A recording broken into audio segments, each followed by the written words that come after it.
Може би е рано да зборуваме за спорт, меѓутоа јас како што велам секогаш никогаш не е рано кога се станува збор за оваа убава тема. Утрово разговарам со Иле Ристевски, поранешен спортист, сега тренер по кикбокс. Добро утро, како сте утрово? Добро утро, одлично.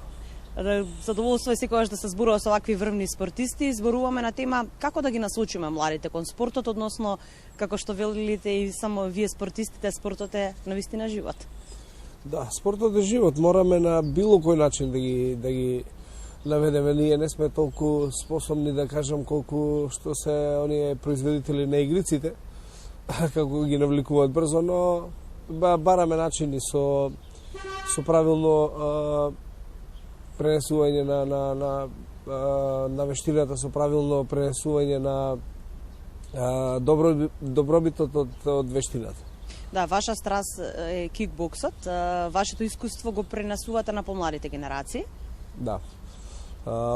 Го пренесувам, веќе клубот го имам од 2001 година, значи 23 години како го имам мојот клуб, како сум тренер, а тренирам од 88 година, значи оваа година 35 години како тренирам кикбокс. Да. Сакаат ли младите генерации да ја негуваат оваа боречка вештина? Да, тоа ме радува што од година во година се повеќе клубови се отвораат и младиве се повеќе се насочуваат кон кикбоксот, бидејќи е еден од најдобрите комплетни спортови за цело тело, не само за да бидат борци, туку за да изберат здрав начин на живот. Да, после тренинг кикбокс некако чувствувате хармонија, смиреност. Како вие се чувствувате како спортисти? Знаете ли тоа да го пренесете на овие млади генерации кои што ете ги споменуваме неколку пати, кои што нели живеат во ваков современ свет каде што се случуваат секакви нешта? Па не секој може да го пренесе. Сите ние спортистите сакаме да го пренесеме, да станеме тренери, но не секој може али не може да биде лошо. Ниеден кој што бил спортиста не може да биде лош тренер. Ќе го пренесе само битен е начинот. Да, 35 годишно искуство зад вас како професионален спортист. Ја пренесувате љубовта кон помладите генерации, меѓутоа знаат ли често родителите да ги постават оние прашања дали е сериозен како спорт, дали е опасен и дали може да се повреди моето дете? Па да, најчесто мајките се така по-проблематични, да кажам. Тие мислат дека е насилен спорт, дека ако тренира кикбокс, дека детето ќе стане насилно и дека ќе има проблеми во школа, но напротив ние ги учиме дека таа вештина не сме да употребат никаде освен на тренинг. И до сега сме немале, да кажам, барем во мојот клуб, да се немале ниту еден инцидент во школа или на улица, да се случи некој дете од мојот клуб да биде проблематично или не да може да има настаната некоја ситуација со потешки последици. А кој е најдобрата возраст да се започне со оваа боречка вештина? 7 годишна возраст обично се дечињата каде што се нели насочуваат кон оној спорт кој што тие го посакуваат. Па јас ги тренирам веќе од 5-та година нагоре. Да.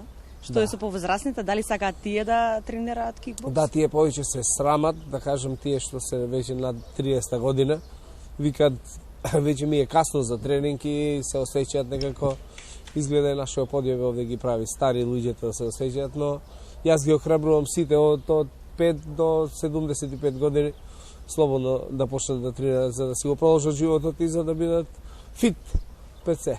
Да, кикбоксот е вештина која што може секој да си ја дозволи, не е, да речеме, спорт кој што бара многу финансии во него. Имаме ли доволно услови во нашата држава за негов развој? Да, имаме доволно услови.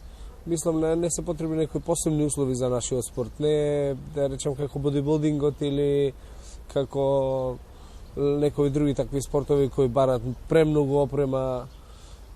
Поготово за рекреативци, едноставно, мислам, само треба да се појават на тренинг и условите ги имаат. Да, и како што споменавме на почетокот, бидејќи спортот е живот, која е вашата порака за крај на ова наше линковско вклучување до сите оние кои што се двоумат дали да започнат со кикбокс? Пораката ми е да не се двоумат, туку да се охрабрат и да одвојат време за себе, тоа е инвестиција во себе. 3 дена во неделата, барем да можат да отидат на тренинг и ќе се осеќаат поздрави, посмирени и поразумни. Да, нашата држава навистина има големи спортски имења од кои што може да учат. Благодарам многу. Благодарам уште еднаш на одвоеното време.